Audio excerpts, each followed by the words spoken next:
imagine most of the tourists that come to Israel come here. They have many. This site brings such a good income. But it has been investigated. You see the recreation line.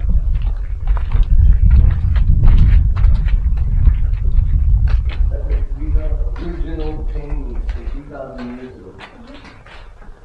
Now, from here on, they have to restore it, but this is all original. We don't believe this line. So, this house that I went into is the commander, the military commander's barracks. Go in.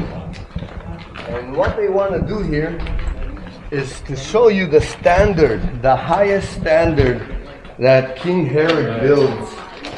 Even here in the middle of nowhere, he builds to the highest standard with the most recent traditions and fashions in the Roman world of his day.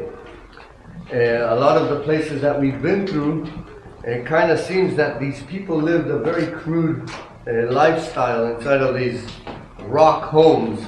But over here you can see that, of course, they all had a roof and they all had this thick plaster on it that made it quite comfortable and not just staying inside of a rock house.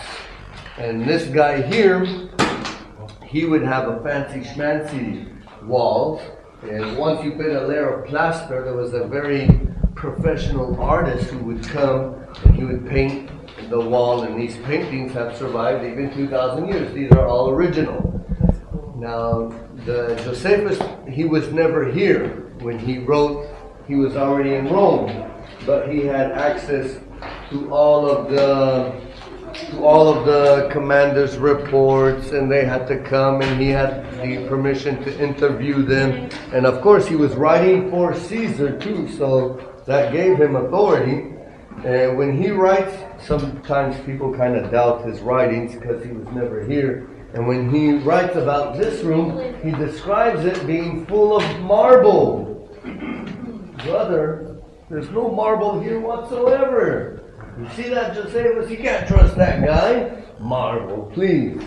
But if you see what the artist did, he actually painted marble onto the wall, and if you see the details, he goes through the different shades of the rock, and even the different veins of the rock. If you would have came here and saw this whole room filled with marble, you could have been confused and thinking it was real marble. That's what happened to me in St. Peter's Church in Tampa. When I was admiring their marble, and with a closer look, that's not marble, that's painted marble. So this is the Commanders Barracks in here.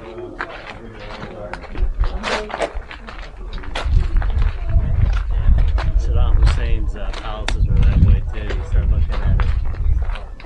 It's all You were in Saddam Hussein's palace? One of his palaces, several of his palaces actually. And they have frescoes too? Yeah, it was all fake. You start looking at it. Is it true that he had like gold bathrooms and toilets and stuff like that? Gold looking. It was all fake. So that was what they call the green zone? Was one of the places, yes. So you were able to secure that area, but once you leave that, you're in the jungle. You're in a... Yeah, out in the... Could you freely leave the green zone back and forth, or do you have to go in convoys to get out of the green zone? We, well, depending on what unit you were in, but yeah. I was a special operations, so we had civilian vehicles. Oh, yeah. It just looked like any other car. But like a private, regular army guy, he doesn't have permission to get in and out. No, You gotta be in the convoy. Patrol. So, brothers and sisters, if you look over here, we're standing in one of these storage units. What would be kept in the storage unit? Grain. What else? Wine, you're right. What else? Pig. Water, no, but pig, yes. Pig has water. Salt, I assume. Anyhow, he would have food, and of course it would be non-perishable. And we know that he had wine because we find these big canisters. We saw some down, maybe you saw right before the movie, and with writing on it. He had wine from Spain, fish sauce from Italy, because only the best for the guests that will come even from Phoenix, Arizona to visit the Roman king here in the land. And he had a hairbrush from Beijing, China. I'm not sure. But he had a lot of weapons here and a lot of non-perishables here. He had dates here, and they actually found a date with a seed, and they were able to prune it after 2,000 years, believe it or not. It sprouted, and they have put it down by the Arava. They have a date tree from a fruit of 2,000 years ago, and they call it Methuselah. Is the name of that I tree. believe it. Yeah, Methuselah. Okay, guys, let's move on. So I just want you to know, okay, 1, 2, 3, 4, 5, 6, 7. Let's say another 7, 14. It overlaps over there. 21 storage units of this size, filled with food, with drink, with wine, with whatever, with weapons. He's preparing for a day that if I ever have to run away again, I can run here and hold out for many, many years. And it has to be fancy schmancy. Okay, brothers and sisters, we're going to go to the bathhouse.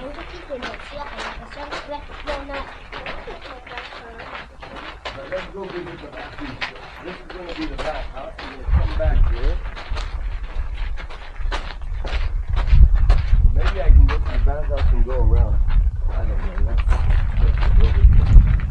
How much do you have to go?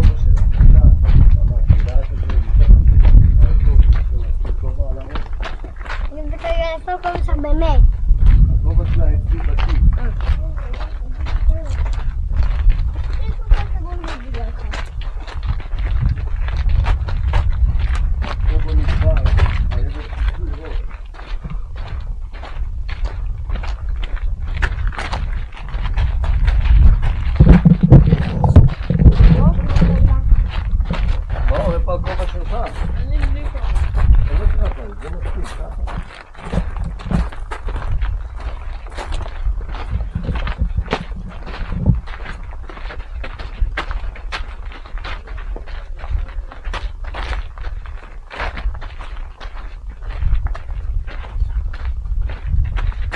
Thank you, little gal. Yeah.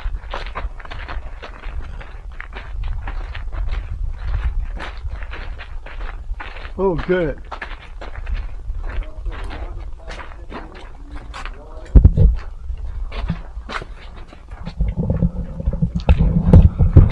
Sister Helen, 20 millimeters is this.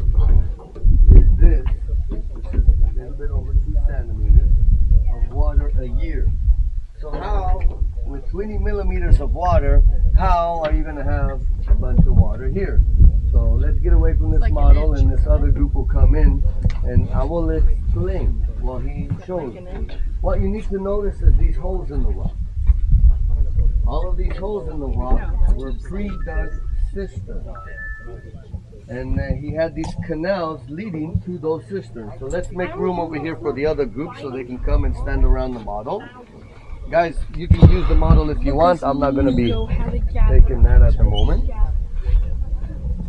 So indeed, there's only 20 millimeters of rain a year. And although that, the number one cause of death here in the Judean desert is drowning. Yes. Flash flood. Flash floods, exactly right. And there's 800 millimeters of rain a year in Jerusalem. Now, if you look around here, you'll see there's no trees, nothing whatsoever, because you can't live off of 20 millimeters of rain. Only down at the gorges you have some bushes. But this landscape is a tough type of dirt that it's like clay. And the minute it becomes wet, it clogs up. It clogs up and it doesn't let the water seep through. So what happens is all that water comes flushing down this way in a very, very violent way. And you can see their guide, he's about to give you an example of a cloud burst in Jerusalem. Every drop of water east of the watershed would make its way down here. And what Herod does, he dams up that mountain and that mountain, and he gathers all those flash waters into the side of this mountain. He leads it in. Why don't you use fills the up all tablet the- on your backpack? It's not. I am using it. It's getting sun and getting power. But anyhow, so that's the issue with this. Yalla, we're bored and we're hot. Does anybody have questions about the water system? I maybe wasn't clear enough. Yeah. So actually, Basically, used aqueducts and there to get revert the water back so into the you could see it down here. That's the only, some pieces survived down there. They survived time. But that would be the first thing that the Romans destroy when they come here. Now, you had about 15 or even 17 cisterns as big as the one that you saw down as you were coming. Wow. Now, one good flush of water would fill them up, and we have an average of 5 or 7. No, we're following this group out. We're moving on. Zion. Yes, brother, to the best city in the world. Sister from another league. But the same father. Abraham, Isaac, and Jacob. Okay, so when we we'll bypass it. No, we'll follow this. I almost feel like it's high season again. What's going on? During high season, there's a war on Masada. No longer is it the war against the Romans, but it's the war to get the shade for the tourists.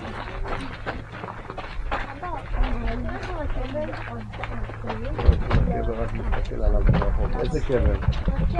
רק קבר, כן, יורד ברכבת. עוד כמה דקות. שימי את הכובע שלך על הראש.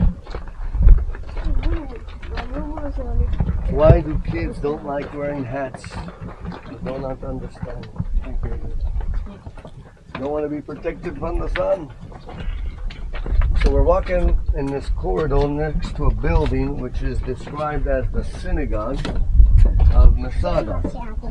Now, I remind you, Herod was not the most religious guy in the world, so I don't think he built a synagogue. Actually, I know he did. He built here stables. And later on, they turned those stables, the rebels turned the stables into a house of worship, into a synagogue. We most definitely know it was a synagogue because we found the Gniza. The Gniza is what we do with old scriptures. We do not throw the Word of God to the trash or anything like that when it becomes old. We cannot use it no more. We actually take the Word of God and we bury it. We have a funeral for it. So today the Gniza is on the Mount of Olives. And Masada, this is where they had the Gniza, at the synagogue. So we found that. We found some scrolls. Now we're walking alongside the wall. I think I have lost most of my group. Anybody here from the Jesus group? Oh, you guys up there. What you guys doing up there? They're waiting. They thought you were coming back up this way. Oh no, we're going that way. Oh. Yeah.